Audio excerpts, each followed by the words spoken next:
Добро. Прво, драго ми е што пратениците од СДСМ полека се влегуваат во фаза да поставуваат прашања и тоа ќе им треба во следниот период. Значи, во последните 3 години долговите на клиниката за онкологија достигнале до 20 милиони евра.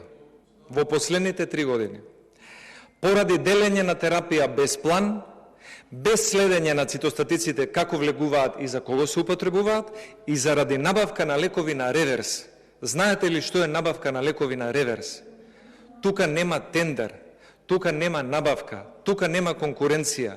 Тука има само профит за веледрогеријата Пановски и за двајцата директори, еден на СДСМ Васев и еден на ДУИ Нухи, со знаење на министерот, на заменик министерот и на целата влада. И затоа не се сите лекари исти. Треба политичка одговорност на овие двајца директори да има веднаш, за да може честните лекари да продолжат да работат честно.